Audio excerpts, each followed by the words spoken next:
got a chance to see the new John Wick offshoot Ballerina with Ana de Armas. Let's talk about it right now.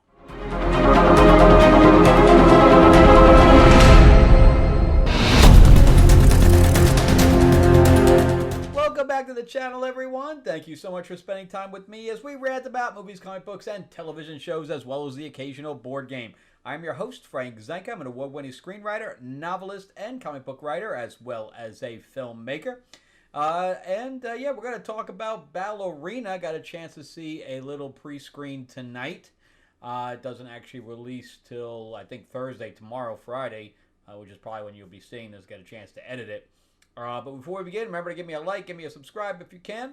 And also, if you want to share this video out there, that would help me as well. And on top of that, remember too that I am a writer myself. So if you'd like to check anything that I've written, including my stuff on Amazon, my 4-novel series, Destiny Aurora, my fantasy novel, Tales of Ravenor the Iron Witch. And we have now just launched a pre-launch page of Fairy Tales of Terror, my new graphic novel. You can hit the QR code right here, or you can click the link in the description below and you can just sign up when we launch. All right, so let's jump right into this John Wick offshoot, because it's literally called, Ballerina is not even the first name of it. It's called From the World of John Wick, Ballerina. That was a bad idea. They could have shortened that a lot. They could have called it John Wick 5 Ballerina. I don't know. But anyway, they could have just called it John Wick Ballerina. I mean, it was a pile of things they could have done. But considering it's a Wednesday night, literally a Wednesday night, 7 p.m. If I was not an only single person going, if I had a woman with me, I would not have been able to get a seat in that theater. There was only like sporadic one seats, and it was packed. It was packed. So I got to say that this very well may be a runaway hit for Lionsgate, which they need after some of the stuff that they've lost money on. But yeah, I was very excited to see this film. I am a big John Wick fan. I did not see who was directing and who was writing it prior to going into this. I really didn't want to know anything. I just kind of walked in there. Oh yeah, and I finally got my Aquaman shirt back. I had to throw my other one away, but I just went to Dallas Fan Expo, and anybody who's watches my channel knows I'm a huge Aquaman fan. And but I wore it so much I had a hole in it. I could not find this shirt anywhere. And when I saw it, I'm like, oh my God, there it is! So I finally got a replacement. But anyway, moving on. So I want to talk about both the writer and the director here. So the writer, I'm glad I didn't know who the writer was till after I saw the movie. So the writer is Shay Hatton. And when you hear some of his credits, you'd be like, ooh, no. So he wrote John Wick 4, which admittedly the writing is not very good on. That was more about the stunts than anything else. But he wrote both Rebel Moons, Part 1 and Part 2, which are awful. I mean, God, it's unwatchable how bad they are. I mean, I can't even describe to you how bad those things are. If you haven't seen them, don't put yourself through that. He also did Day Shift with Jamie Foxx, which was it was meh. Army of Thieves, which I know a lot of people really like. I thought it was okay. I Know What You Did Last Summer for TV, and Army of the Dead. And then he did John Wick 3, which I like 3 a lot better than I did 4. So he's a very, very hit and miss writer. I mean, when he misses far. I mean, far. So the director on this is Len Wiseman. And I have not seen anything he's done in a very, very long time because basically he went to producing. And if you don't know who Len Weissman is the director of Underworld. Okay? So he did all the Underworld. He was the um, ex-husband to Kate Beckinsale. He did the remake of Total Recall, which I actually liked that movie. I know a lot of people don't, but I like it. I thought it added quite a bit to the world building. I love the robots. I love the hand thing, and I thought Kate Beckinsale did a great job as the other version of Sharon Stone. And of course, we have Jessica Biel in there as well. And then he also did Die Hard 4? One with the plane. So because it wasn't 3, I think it was 4. So here's my personal relationship with Len Weissman. Because if you saw my Out of the Theater review, you know that I have a personal relationship with him.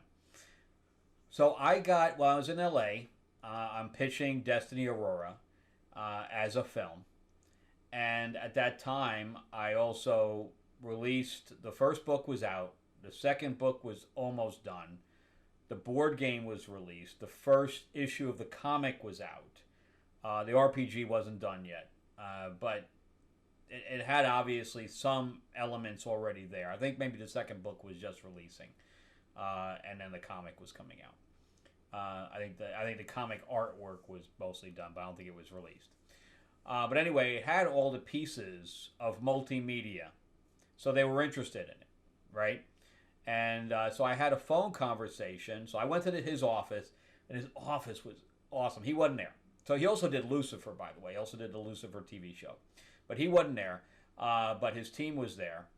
And then I brought the game. And I basically did a presentation. And he had a full-size werewolf there. He had the full-size Sentry robot from Total Recall.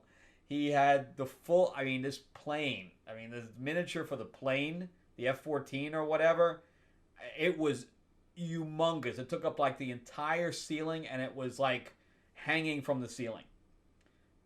It was amazing. And, of course, he had posters for Lucifer all over the place and things like that. But anyway, the office was not huge, but decorated incredibly well. I loved it. But anyway, so they were very interested. So I passed the first hurdle with them.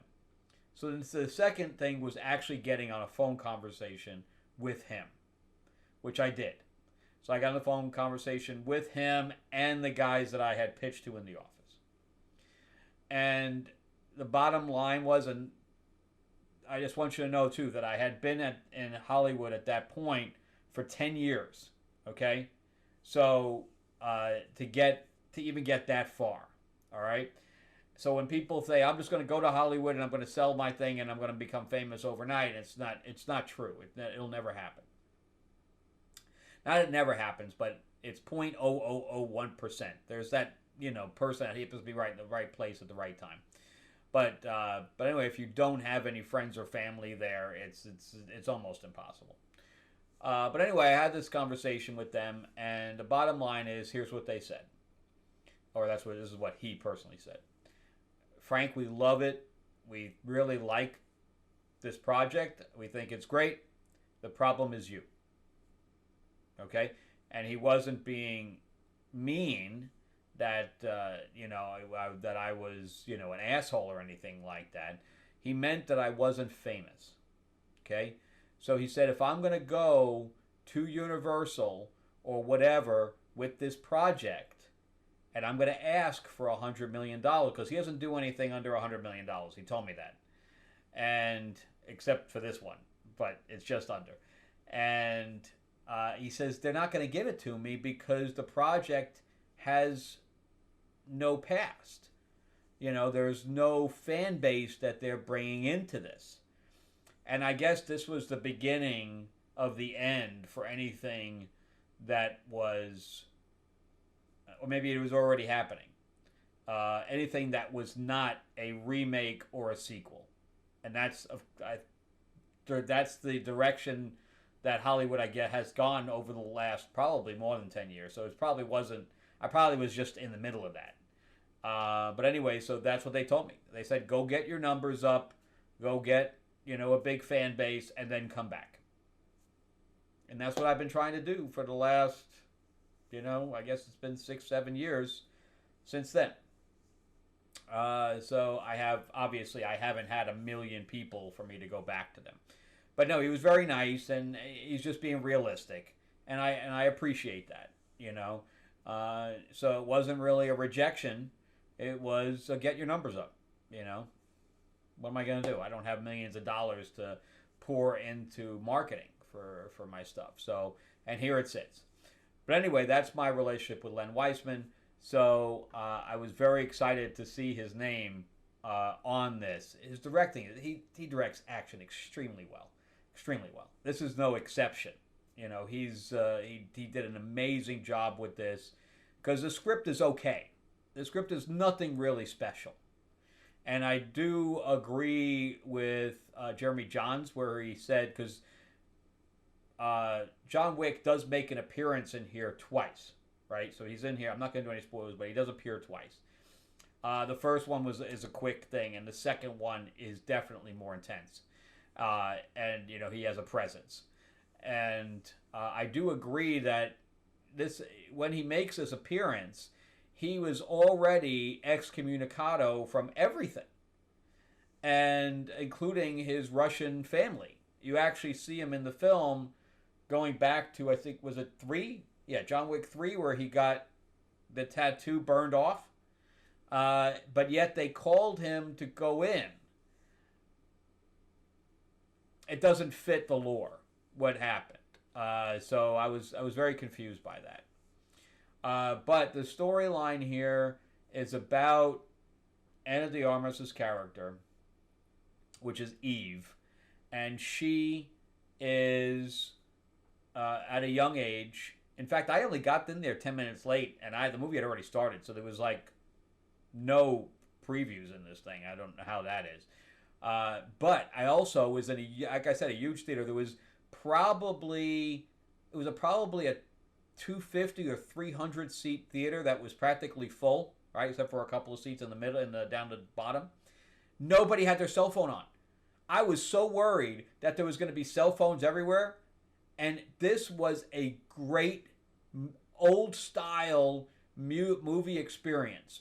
I had to complain about nobody. I didn't have any distractions anywhere. Everybody was laughing. Everybody was cheering. Everybody was going, ooh, all that stuff. All the stuff that you go to the movies to see, well, I experienced tonight. And I was so excited about that. But anyway, moving on. I keep getting distracted. And also the budget for this was $90 million. So it has to make like $250 million to break even. Just FYI. I think it can do that, especially by seeing the reactions of this. But it's basically a Black Widow type character. In fact, I have my female group characters that get trained this pretty much the same way. But she has this, at a young age, she has this ballerina twirling around inside this little music box kind of thing. It's like a snow globe music box, whatever you want to call it. And she just practically hugs this thing. She doesn't let it go at all. And her father get attacked. And I guess he took her away from whatever, and they're trying to get her back. Whatever this group is, this cult, or whatever it is. So instead, she gets picked up by Ian McShane, and then she's trained with Angelica Houston's Russian family. And then, of course, she's turned into an assassin like John Wick. But not really an assassin, because they're trained how to save people, which I thought was very interesting.